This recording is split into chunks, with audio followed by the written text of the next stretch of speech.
Welcome back to my channel, guys. I don't know how many thank yous I can give, guys. I I've run out of words. The support I've gotten from you guys is amazing. Welcome back to the Krina Styla channel and the Krina Styla family. I love you guys. We have done an amazing. You have helped me through this journey. Today is our last episode of my story, and I am so excited to tell you guys that, listen, we are going to have a podcast.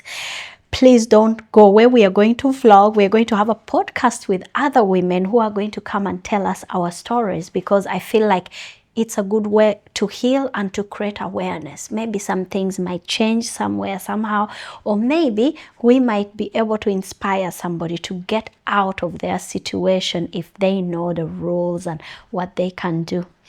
That being said, our episode 7 ended when I was thinking of opening a company. Guys, in Sweden, actually in these foreign countries, when you come, I remember when I came, I met some ladies. I think I met like some African women. I don't remember them well. I think they were not from Uganda though, they were from another country. And I remember very well sitting there listening to them talking. They told me like, oh my God, here in Sweden, when you come, the only job you can get is cleaning or taking care of old people. It's so hard to get an office job, or it's so hard to do things. So I was like, whoa, oh my God, they've been here so long, and they're saying that I won't be able to get a job that I want. How am I going to do? Like, my brain automatically went to, okay, Krina, it's cleaning job then, because I can't take care of old people. Like, I respect all the nurses and caregivers here. I really give them a lot of respect, and all of us have to give them respect, because that is the hardest job you can ever do. So I couldn't do that, and I was discouraged from the get-go that I won't be able to make it in this country because of the color of my skin, and because they don't give opportunities to people like us. That's what I was told. When my mindset started changing, I remember on episode 6, I told you that I won an award in my country. I started from zero, and I made sure I was determined to win it. From the day I won that award, I'm like, okay, even though they say that we only get cleaning jobs, I will be determined, and I'm going to work, and I'm going to prove them wrong that, listen, it's not only me coming here and doing cleaning or whatever. I can manage other things. I will be able to get something else for myself. In Sweden, it's the discouragement, like people discourage you, but there's a lot of opportunities. I know that I said that I was kidnapped to come here, but I want to say in record, like, I am so thankful that even though it was hard at the beginning, I moved to this country and I saw a lot of opportunities. Growing up as an African woman, I always tell even my friends, I joke about it. I always say, like, if you're born an African woman, you're born a slave for the rest of your life. Why do I say that? Because when I remember when I was growing up, I grew up in a family of, we were between 15 and 20 every time. Maybe sometimes we reach 30. But out of all of us, we were only 4 girls.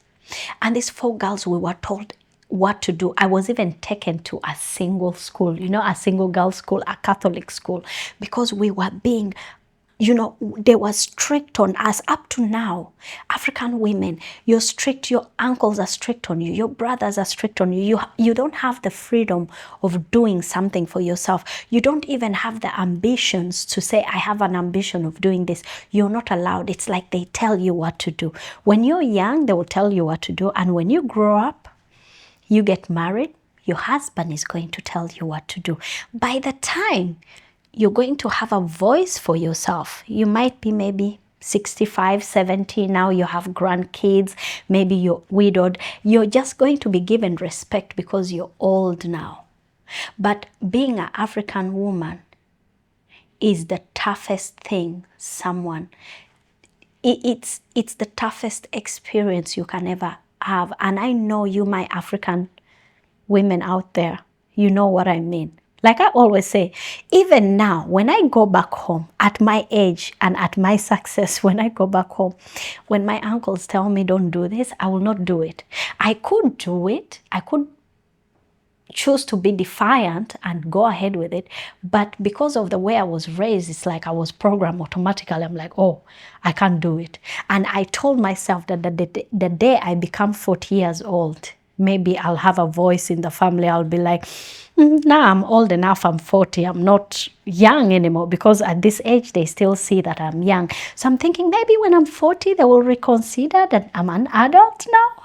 But anyway, leaving that aside, I was telling you, I'm so thankful that I moved to Sweden, and Sweden has opportunities. You get opportunities as long as you go for it. If you have the right crowd around you that will advise you, that will help.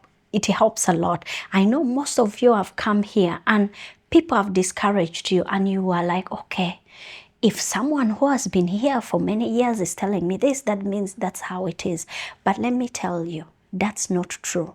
Sweden made me become an independent woman, made me learn that I actually had rights. I had rights to stand up for myself. I can have a job. And you know the beautiful thing about this country? Like I say, African mothers, they suffer in marriages, in relationships because of children. Someone will suffer in a marriage for many years because of her kids. And me, look at me, when I moved here, the only thing that made me suffer for these years was my children. I was suffering because I couldn't leave my kids. But once I learned my rights and I learned that I had rights, it helped me a lot. I know that there's a lot of people who are married to Swedish men or Danish men or Norwegian men that are there in their houses suffering. They are afraid to leave because they're afraid that their kids are going to be taken away from them. Listen, in Sweden, it doesn't matter if a mother has money or not. No one, absolutely no one will take your kids away from you unless you're an alcoholic or mentally ill. But you will have custody 50-50 with that man. It doesn't matter how much money that person has, and you, even though you don't have a job, you will have a right to have your kids. So listen, if you're suffering out there and you're afraid to leave because of your kids, don't be afraid. You can get out, you can do it. And it took me a long time to understand that. Sometimes I say, I wish I knew that. I wish someone had taught me or someone had told me that. I wouldn't have gone through what I went through. But still, everything happens for a reason. Maybe that had to happen for me to come and tell you my story, and for me to come and tell you, like, listen, don't be afraid.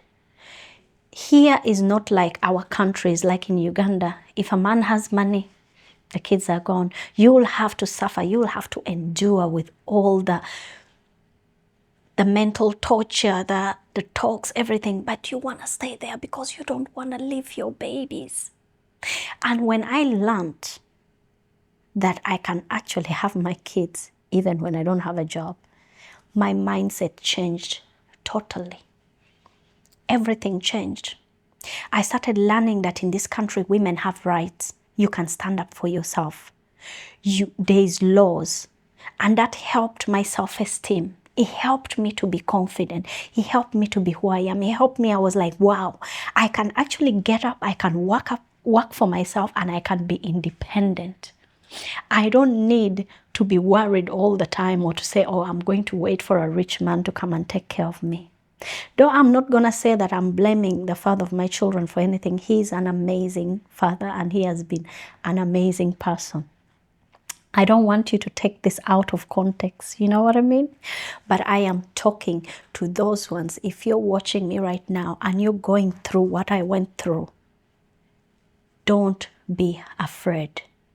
If you don't step out, you will not know. I know most of us are like, okay, it will be hard. Of course it is hard at the beginning, but you need to take the step. And in this country, if you're in this country, the government helps you. They help you get up. You have to be determined. You have to work. There's so many opportunities that if you work on it, it happens for you. And even women out there, it doesn't matter where you are in Africa or whatever, work hard, be independent. Independence is the best thing for a woman. I'm not saying that you should be independent and you don't have a man or whatever, but have some source of income, have your money. I have a lot of women out there who say, oh, I am beautiful, I'm gonna sit here and wait for a rich man. But do you know that every woman you see with a rich man, they have traded their freedom for that good life? In their houses, in their mansions, in their big places, they are not happy, but they want to show luxury and stuff, but inside there, it is hard. It is hard. At least 95% of them are suffering. Anyway, going back to me, I shouldn't lecture this too much. I was saying that when I saw the opportunities, I'm like, I left the cleaning job that they told me. I got a job. I got a job in a boutique, you know, people who work in clothing stores here earn much, much better than people who take care of old people. They earn much better than even the nurses. They earn much better than even the policemen. And our work system is so comfortable because of our extra, like, you know, like overtime. Like if you work in the weekend, they pay you double. So it's, you might think like, okay, someone is working in a clothing store, like, ooh, selling clothes. They earn good money there. It's amazing money. There are people who have worked there for 10, 15 years because the money is good. Yeah, the money is good. I was working, I'm still working there up to now because the money is good. You know, I haven't quit that job yet. Maybe because I am just being greedy or stuff. But anyway, when this businessman told me about a cleaning company, I love cleaning. Guys, one thing you should know is you need to do something that you love so that you don't get disappointed. I tell people every time, like, what do you want to do? If you're going to open a company, don't open a company thinking that I want to have profits now, whatever. Open a company that you love. Do something. If you love selling, wearing clothes or fashion, do it on that side, because when you work, you won't feel it. You're enjoying it. I was like, wow, I love cleaning. I've been cleaning before. I want to do this. And the mindset that I had, no one taught me. I had never opened a company before in my life and nothing. And I had this mindset like, yeah, I love cleaning. I want to work for myself and I don't want to work for another company anymore because I am too good. I'm a hard worker. I was meant to be a CEO in my head. I was meant to be a CEO. So I was like, okay, I'm going to open this company. So in Sweden, there's different kinds of company. Like in Uganda, there's like a normal company and there's a limited company. And in Sweden, for those who want to open a company, it's better to open it's called AB, actual blog or something like that. It's a AB. You don't open a private company in your name because it's not safe. But a AB is very, very safe because it's not your company. The company still belongs to the government and you like run it kind of. So when it becomes bankrupt or anything, it has nothing to do with you. Get what I mean? So anyway, I was like, okay, I'm going to open this company and I know the first 2 years is going to be hard. So the first 2 years, there won't be any profits or anything. So I'm like, I've never opened a company before. I never experienced anything like this. So it was like going into a jungle with no food and you have to hunt and find out for yourself.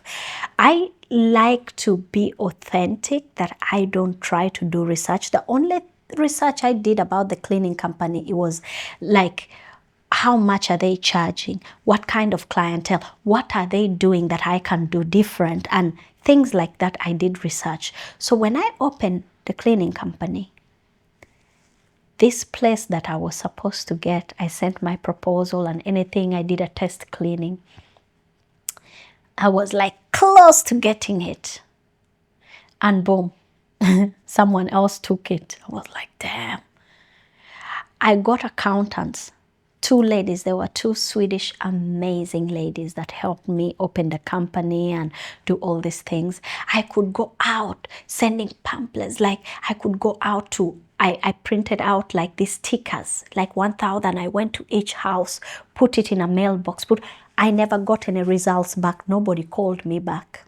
I started by word of mouth. I was like, okay, after 1 month, nobody called me. I went to offices. I started talking to people in the offices. Like I said, please, I have a cleaning company, this and that. I was like, no, we got a cleaning company. I went everywhere, sent my proposals. Guys, it was hard. It wasn't easy.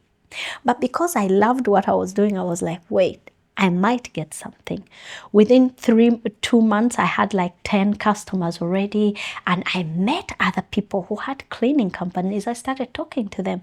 They tell me, oh, you have to do like this, you can get jobs from here and stuff. And then that's how I started, but it was hard work. I started cleaning alone the first 1 month. The second month, I had 2 employees. The third month, in the summer, I had like over 7, 8 people working for me. It was determination. It was hard work. I was like, wow. I came, I was discouraged about doing something else for myself. And now here I am. I'm having a job. I am owning a company. At this point, I can open any company that I can. But the challenge was the tax in Sweden is insane for small businesses.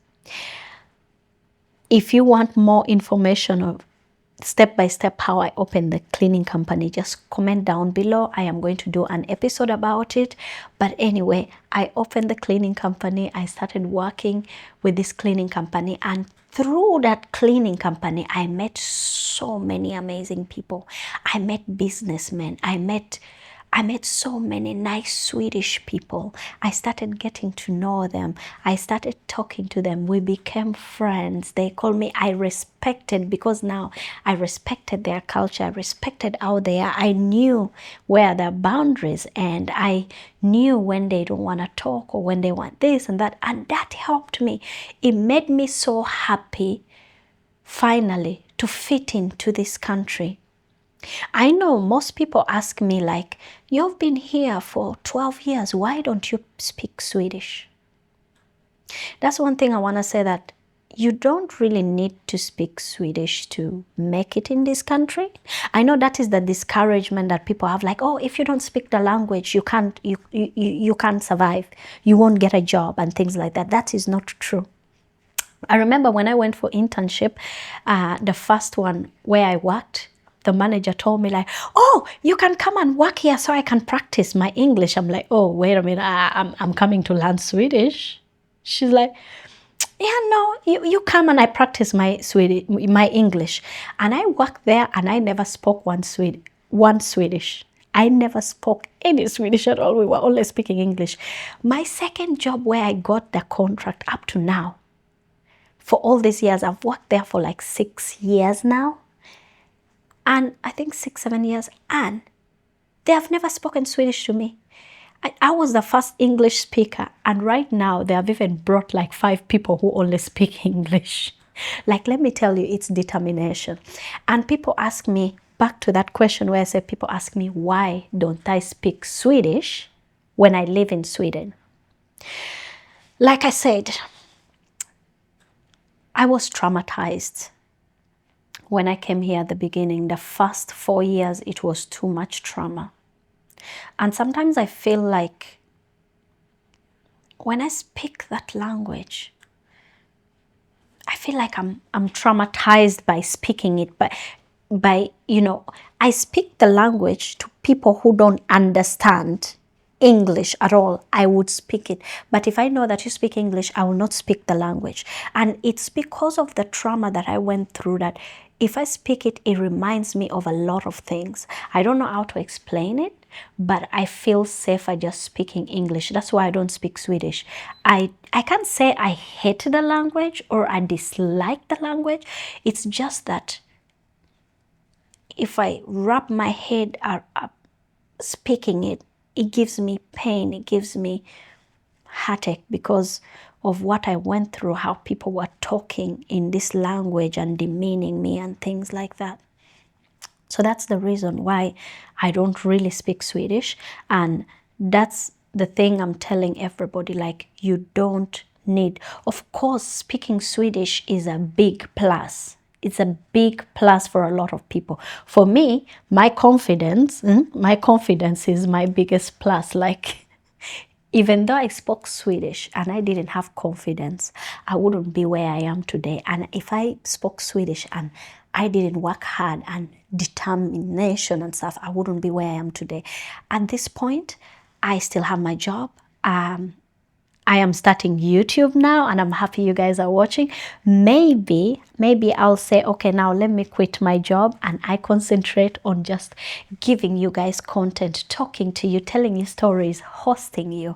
But I am a business owner. I have employees now and I tried that side and I've been there, I've done that. At this point, I feel like I want to go to a new adventure. I want to try something new. I know coming in a new country is very, very hard if you don't know anything about it. And I'm telling you, like, if you're determined, if you are open-minded, and if you don't sit back and just cry and feel sorry for yourself, you will make it big. It doesn't matter if you're speaking the language or not, as long as you speak good English and you're confident in yourself. If you want to go and become a doctor, you're going to be a doctor in this country. You will be a doctor. You will go in there and say, this is my papers, and be confident and try and try and try. And let me tell you, you need to try. There's a businessman who told me, like, if you want to get a deal and they say no, keep calling until the 10th time. If the 10th time they say no, let it go. But if you keep calling, maybe the 7th time they'll say, okay, let's look at your proposal, like, you've tried, let's take it in. You have to keep trying. You don't give up on the 4th time or the 5th time. Go and up to the 10th time. You will make it. I'm going to say that I am so happy for being in Sweden. Though, of course, when my children turn 18, I'm still going back. I am still going back. I became a Swedish citizen in a painful way. I remember the first time I became a citizen, when I saw my passport, when they sent me that I should go and make a Swedish passport, I didn't celebrate. The only thing I was worried about is I'm going to lose my Ugandan citizenship.